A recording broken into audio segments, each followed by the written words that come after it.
We just got the first 3 episodes of Andor's, and I'm sad to say, final season. They were excellent. We're going to talk about it in today's video with full spoilers. If you haven't watched the episodes, watch them now, although with a show like Andor, it truly is hard to spoil. It's the ultimate, it's not the destination, it's the journey. And I remember saying last year after the first 6 or 7 episodes that Andor is like the anti-YouTuber show because there's no big lore takeaways. There's no theorizing about whether this vat is related to Palpatine or not. It's different, and I don't say that to denigrate the other shows or to denigrate Andor. I'm happy both exist in the Star Wars universe. And watching the first 3 episodes of Andor, all I was thinking is how much of a shame it is that we are limited to 2 seasons and that Tony Gilroy is moving on to do different things. Initially, the plan was for 5 seasons of Andor, with each season taking place over a year. Now, of course, the 4 years of the show will be truncated into one single season, and we just saw year 1. So the next 3 episodes, the next arc, will be a year jump from this point. I will say, it's clear to me that the production level of this show is just so much higher than anything else Disney Plus has going for it. That's not going to be in dispute. I think the question and the determining factor on whether someone prefers this season over season 1 will be whether they like the new format or not, because these episodes weren't building towards a big moment in the Rebellion's history. Rather, we're getting a key slice of this 1 year, and I assume subsequent arcs are going to be like that as well. Now, what will change is as we get closer to Rogue One, I think the big moment that these arcs are dedicated around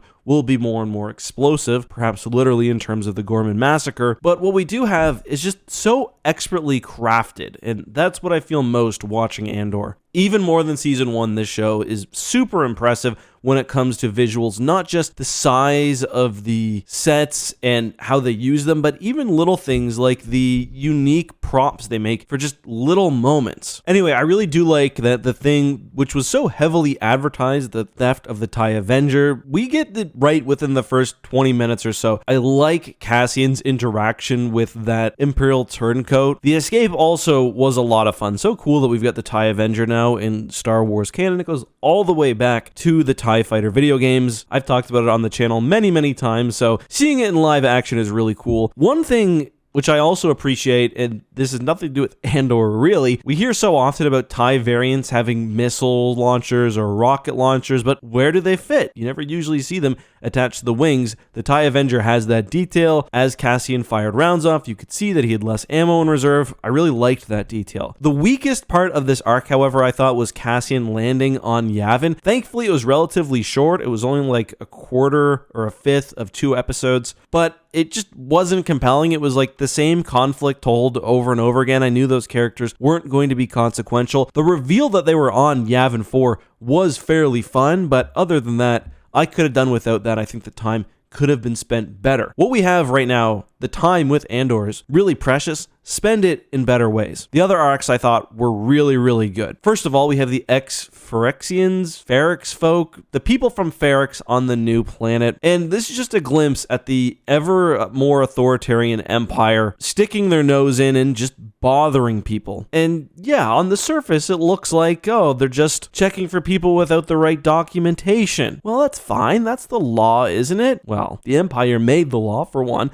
But for 2, we see that they're doing a lot more than that. They're bullying people, they're selectively enforcing the law, and they're taking advantage of their position, as we see with the Imperial officer who attempts to sexually assault Bix. This was a very mature scene for a Star Wars show. There was a lot of concern about it before the show launched. It was one thing that sort of leaked out. And I will say, I fully understand why some people wouldn't want that in Star Wars. I did a video a few weeks ago talking about how certain topics, including sexual assault, generally are not going to be fit for Star Wars because they're not treated with the appropriate context or with the appropriate levity. I thought it was done well here, but again, I understand why some people wouldn't. Star Wars sort of maintains that barrier, keeping it from reality often, and people are uncomfortable with that being broken, and I get it. But for me, I thought it was good. I was heartbroken to see the death of Brasso. He might be my favorite character in the show, which is wild. It's just every moment he's on screen, you like him. It's funny because I'm someone who is so bad with names. If they're not a main character, the name is going in one ear, out the other, but Brasso just stuck with me so much. These ex-Ferrix citizens, they move to this planet, they build a life together, they become a part of the community, they take on partners, and it's all just ripped apart. It's so sad. So that's one of the main arcs. Really enjoyed that. Very excited to see where we're at in a year from now with Cassian and his crew. The action was cool. Why did Cassian blow up the grain thing, though? Like, he could have just killed those stormtroopers. He's making so much work for people during harvest. They're already busy. Anyway, jumping to a minor arc. What is going on with Syril and Dedra? It is freaky. The reveal that what they were preparing for was the visit of Syril's mother was so hilarious. And the way that Dedra stood up for him and got shit in order, it made me wish that they weren't authoritarian bootlickers, because Syril's kind of needed that his whole life, and it seems like it's the first time he's got it, and it kind of indicates to me that the two actually really do like each other despite how weird they are. But I gotta say, jumping back a bit in Dedra's story, I loved that retreat on the ice planet. First of all, the way that Krennic said no notes, been playing in my head all day, something so funny about it.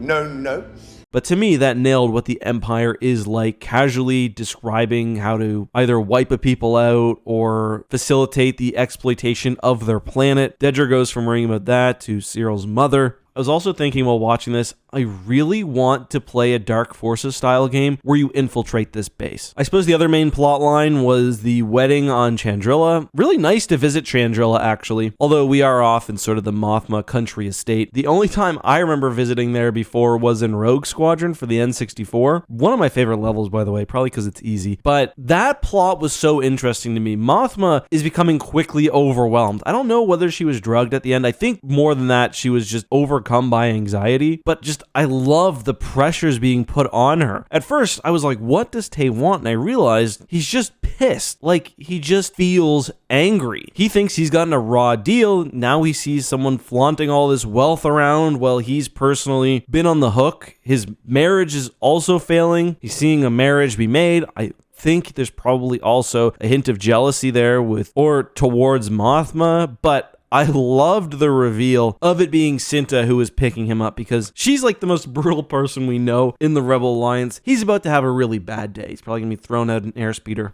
You know, I like the exploration of the idea that some people are simply too weak to hold the rebellion's secrets. They're too vulnerable.